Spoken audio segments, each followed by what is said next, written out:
So I want to talk about. I've been watching Star Trek Picard, and I am 5 episodes in, so halfway through season 1, which is the only season out right now. You know, when I start a new piece of media, I often try to hold off on actually hold off on making any particular judgments about it at first. I kind of want to try to absorb whatever the creator is trying to do, you know, be sort of a receptacle. So I don't have a lot of heavy criticisms of Picard so far. I'm trying to, enjoy everything that I find enjoyable about it. That said, I'm really enjoying it, I guess you could say. I feel like it is dealing with themes that are now, as much as ever, really relevant. You know, I think some people miss the sort of more optimistic and perhaps more episodic format of other Trek, but the tone here is decidedly more serious, and there's less of. It's not really episodic. You have to watch it in order. It's more of a really long movie. But the main theme that I see being dealt with that I really appreciate is the basic question of how we treat people who are different from us, how we treat others. In some cases, those others are people whose very personhood itself has been questioned or has not always been taken for granted.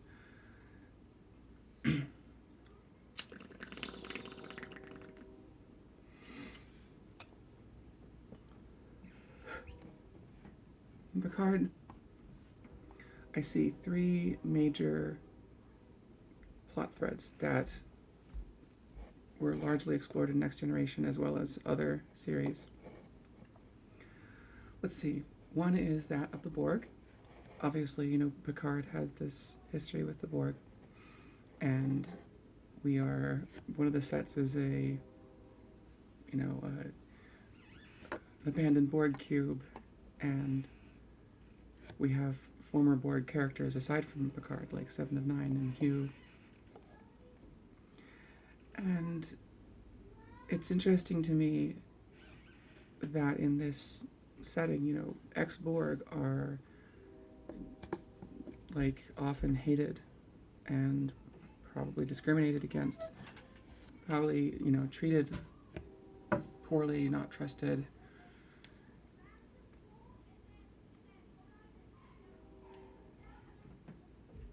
Another theme is that of artificial life, synths. Data, of course, is no longer with us. He died in Nemesis, and 20 years later, Picard is still mourning him. And we're put into this situation where, most people are kind of like anti-synth.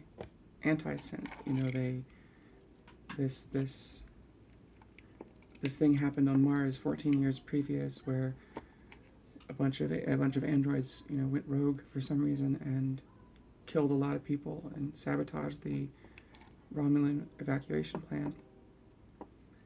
And so people have been pretty prejudiced against the idea of androids for a while.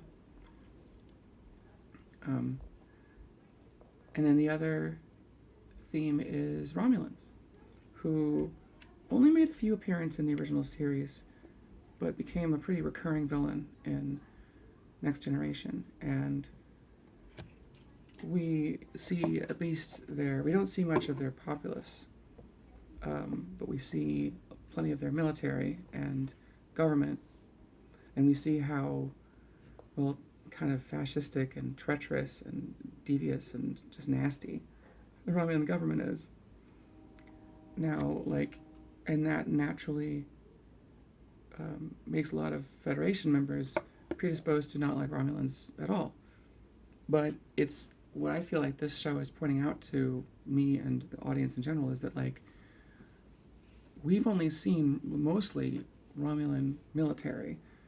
The people themselves are another story. I mean, the people themselves, from what we can tell, are suffering, have been up until recently, suffering under a pretty brutal government regime, you know, a supremacist regime that, like, makes the rest of the galaxy hate Romulans in general, even though it's not necessarily individual Romulans' fault. And so, like, there's such easy parallels to this in the world, the real world we live in, where, you know, refugees from, you know, in this case, Romulans are now refugees from their sun going nova, which we talked about in 2009 Star Trek. Romulan sun going nova was the instigating incident for that film, but all the action, you know, happened in the past. Whereas this is after the sun going nova, which happens in the main universe, probably both of them, and the aftermath of that. A lot of Romulans probably died, and there are a lot that were displaced. And a lot of places they go, people don't like them. Excuse me. Like, it's pretty obvious that in Star Trek, species is often kind of an analog for race. I have no idea what it would actually be like in relationships with other sapient species from off the planet. It would probably be different from Trek, but, you know, Trek's a story, and they've pretty consistently been using species as this analogy for you know, race or ethnicity in the real world.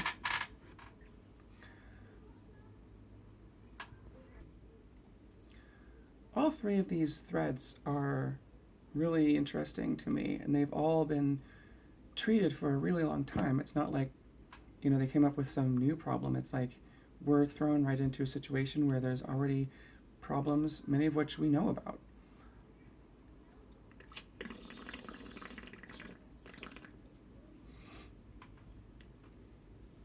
I really liked, in episode 1, one of the things that really struck me is how quickly they got me attached to Daj.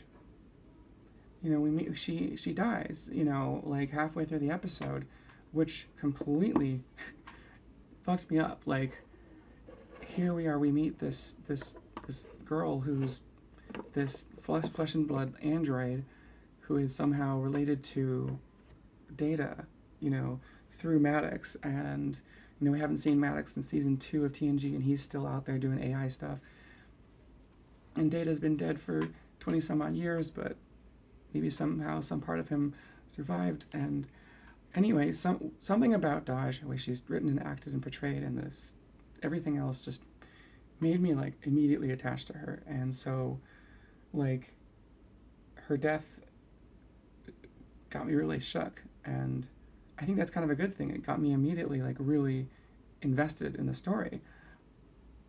You know, and finding out she has a sister, it's like, oh, okay, well, at least not all is lost, you know, like, Soji is not as compelling a character yet, but I think that's sort of naturally part of just the fact that, you know, she doesn't die at the beginning.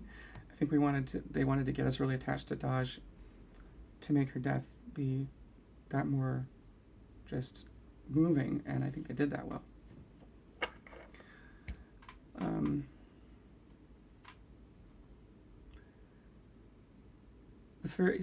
I've watched the first 5 episodes. It does take a while, I'm noticing, to get off the ground. You know, we don't meet everybody in the main cast until, you know, episode 4 or 5. I had known that 7 of 9 was going to be in the show, but I didn't know when she'd be entering, and so her entrance was pretty cool. What I realized, though, I actually I haven't seen really any of Voyager with Seven of Nine in it. I only just know about her character. I've seen many clips, but I don't know if I've seen any full episodes of with her in it. So I actually went back and watched Scorpion parts 1 and 2, and then The Gift, 3 episodes in Voyager, the first 3 episodes where we see Seven of Nine, or where she's introduced. And I haven't watched these yet, but I'm going to watch some of the episodes where Icheb is part of it, because obviously he appears in episode 5. One thing I did want to say, like, a major criticism I had was just that the teaser for episode 5, where we see Icheb being, tortured, essentially, was, like, I get it. I maybe understand why they chose to show it that brutally, but I was even warned ahead of time there was a really violent scene in that episode, and even then I feel like it was a little too much. Like, especially if you don't know who Icheb was, and like, it took me a while to realize, oh, they're taking Borg parts out of him. Like, oh, that's not an optic nerve, that's a wire coming out of his eye. I feel like if I'm gonna recommend this show to anybody, I need to give them a little content warning about just like that scene in particular, because that might be the goriest thing I've ever seen in Star Trek, including the movies. Although it's been a long time since I've seen some of the movies, and I haven't seen all the other, new Trek. I haven't seen all of Discovery, but it was probably the most, if not one of the most, like, gory scenes in Trek. I mean, the emotional impact was successful, I suppose. It did, like, drive home how horribly some of these ex-Borg were treated. I mean, he wasn't treated like a human at all. Like, the person doing this to him was just like, hey, where's your cortical node, buddy? Like, no regard for him as a person at all. Ironically, he doesn't have a cortical node. I haven't seen the episode, but there's an episode where he gives his to Seven of Nine. Anyway.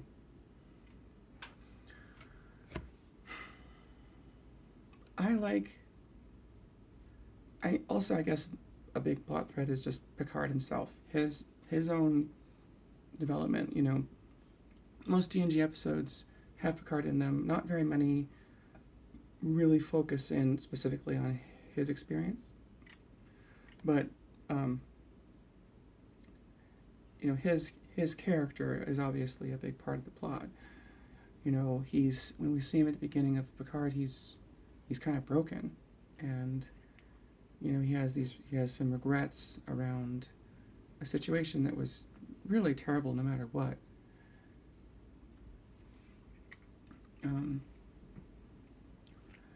So seeing him resolve to, like, set something right, and potentially save the world somehow. We'll see. Anyway, so yeah, I'm enjoying Picard. I'm really appreciating a lot of the little details,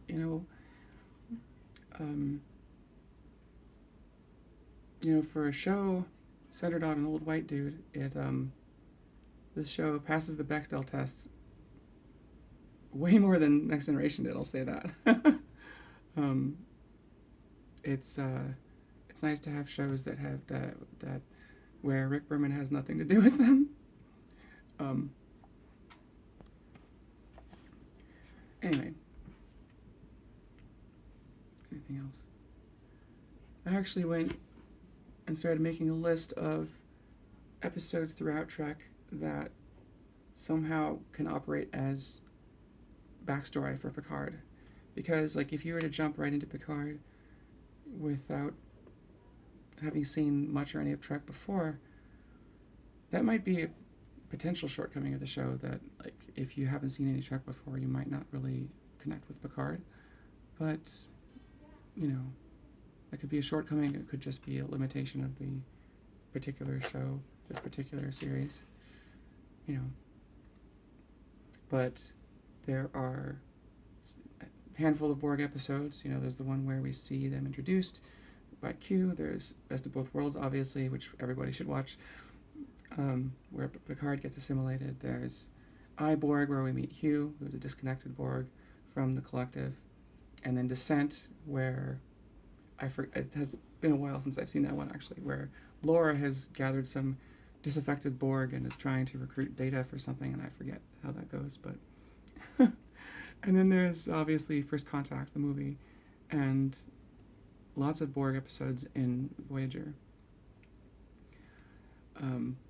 There's the Data/AI plot thread throughout TNG, with episodes like Measure of a Man, where his actual personhood is put on trial. There's The Offspring, where he tries to reproduce. There's Birthright, where he's dreaming, he's getting into these weird dreams. There's the one where there's, I think, his mother, who is actually an android, but she doesn't realize it, something like that. It's another one I haven't seen in a long time.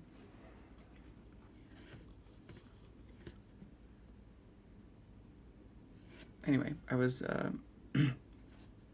making a whole spreadsheet of all of these.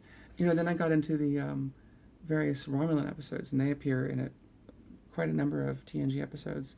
And, none of that, few of them are, specifically you should see these, except, Nemesis, you should see, because it's, the most recent in the timeline. But seeing Romulan episodes just sort of helps illustrate what they're like, what their military is like anyway, and why the Federation doesn't and shouldn't ever trust them, because they're constantly trying to do stuff like start war between the Klingons and the Federation, or, in fact, the episode Unification is a pretty great one for background for Picard, because we see Spock and Sarek, and we learn a little bit about Picard's connection to Sarek, which is not insubstantial. And, the Vulcans and the Romulans have had this weird relationship for a long time, and in this episode there's some folks who are trying to reunify them. And also in that episode we see Sela, who is the, daughter of Yar, who had been put through that weird time thing in yesterday's Enterprise. And all of those have a bunch of backstory. So if you want to be really thorough, it's a bunch of episodes you could watch just to get up to Unification, which itself is just a great, bit of, plot advancement for the Trek universe. Especially with, Vulcans and Romulans and stuff. Anyway, I'm rambling, but I'm enjoying Picard so far. I'm going to watch the second half sometime soon, I think. And I'm looking forward to season 2.